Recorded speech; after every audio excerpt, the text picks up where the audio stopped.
Muy buenas noches, gracias por estar con nosotros en La Silla Rota.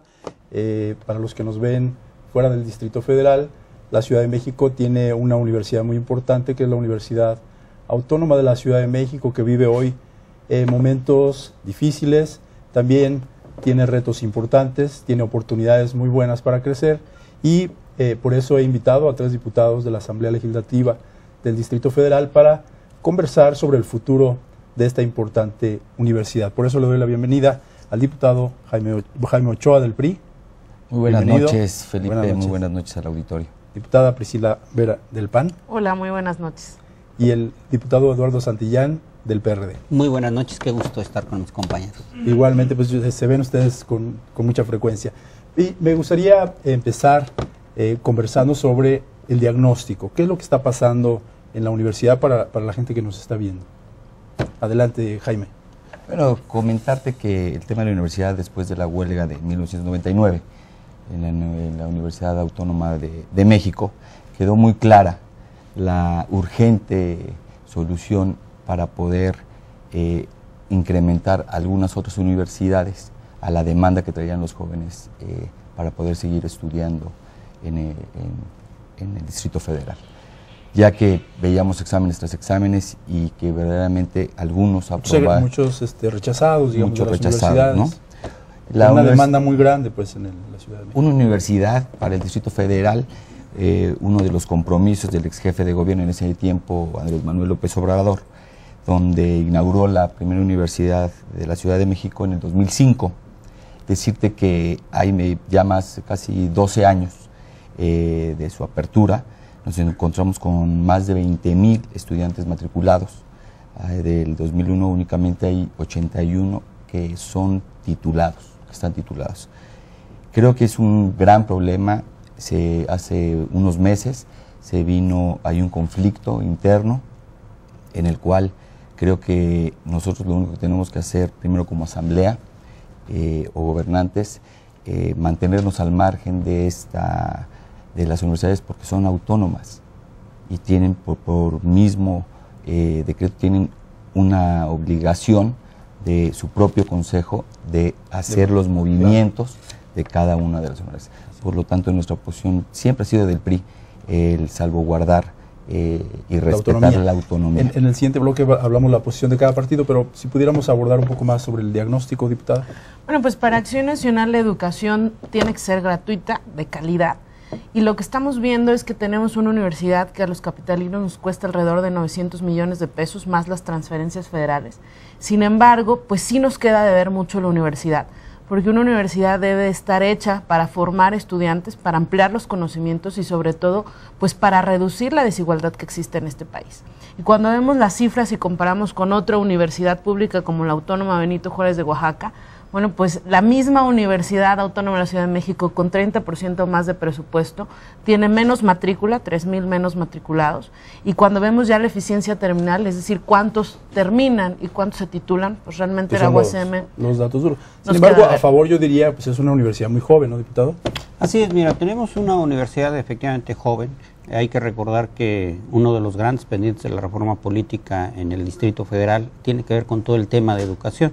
Tú recordarás que en un principio, en el propio surgimiento de la Universidad de la Ciudad de México, fue impugnada su propia creación, señalándose que no había facultades por parte de la ciudad para tener su propia universidad. Terminó salvándose el tema.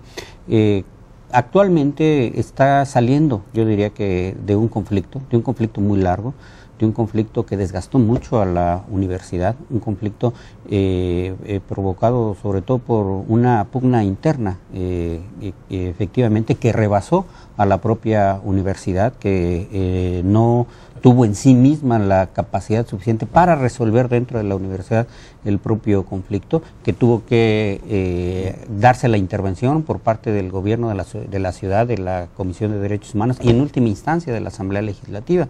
Yo quiero reconocer la participación de mis compañeros y de todos los grupos parlamentarios, porque logramos en la Asamblea Legislativa algo muy importante, que fue un acuerdo entre las partes. Generaron las condiciones para... Se generaron condiciones, a final de cuentas eso no resolvió el conflicto hasta que se dio precisamente la destitución por parte del Consejo Universitario de la rectora. En este momento el propio doctor Dussel está tratando de generar condiciones de estabilidad en la universidad que nos permitan precisamente pues entrar en una reflexión profunda, en un análisis amplio sobre los retos que tiene la universidad, que como bien lo señalaron nuestros compañeros, son muy grandes, son muy importantes. Hay una impugnación por parte de la exrectora. Mira, bueno, ella se amparó. Deciste que el problema se lo adjudicaban efectivamente a la doctora Esther Orozco, la exrectora de la universidad, según por corrupta, machista, racista, todos los adjetivos que se le habían presentado, hasta quejas por daño moral. Lo que había ocasionado en la declaración de Orozco en uno de los medios de comunicación, de que una comunidad universitaria, de que aproximadamente más de 18,000 miembros, habían nomás recolectado 3,000 firmas para la destitución de ella. Esto llega a un conflicto también de interés, hay que hablarlo tal cual como son las cosas, de manipular desde tal vez de un partido de la izquierda, el manipular la salida de la rectora, haciendo movimientos, yo creo que volvemos a entrar en lo mismo que siempre. Políticos en los cuales, vuelvo a reiterar, debe de existir el respeto y la autonomía de una universidad y no de autoridades ni de partidos hacia este tipo de conflictos. ¿Se puede complicar si procede el amparo? Bueno, está todavía pendiente una controversia constitucional en la Suprema Corte que ya fue admitida, que es lo que se tiene que resolver si hubo una invasión de poderes por parte del Ejecutivo. Hay que recordar que fue el gobierno del Distrito Federal con una parte de la Asamblea, no fue la Asamblea en su conjunto, el que determinó reconocer al señor Enrique Dussel como rector. Para Acción Nacional lo que queda en tela de juicio es verdaderamente la autonomía. Y lo que nosotros queremos es que, no está resuelto el conflicto, está ahí latente porque todavía quedan pendientes una serie de acciones judiciales que se van a tener que resolver en los próximos meses. Esto ha dado pie a toda una exposición, digamos, de una realidad muy compleja, de una realidad que estaba latente, pero con este conflicto ha aflorado. Yo creo que no están todavía las condiciones para resolverlo.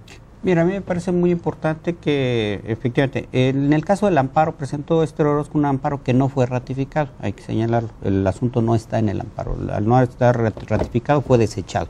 Entonces no hay amparo. Ustedes recordarán que precisamente hizo un viaje a París, a un evento de la UNESCO, la rectora, con lo cual quedó. Presentó una controversia constitucional. La Suprema Corte tendrá que resolver el fondo del tema. Algo muy importante y quiero resaltarlo.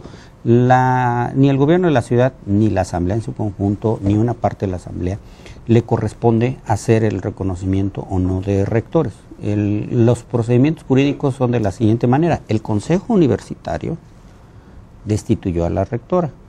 Ese Consejo Universitario nombró un rector.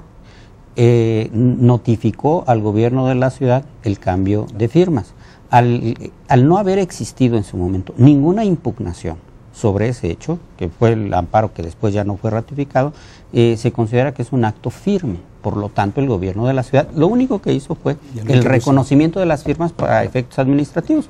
Si el Poder Judicial determina cualquier otra circunstancia dentro de sus atribuciones, pues lo podrá realizar. Regresando del corte, vamos a ver cuál es la posición de cada uno de los grupos parlamentarios.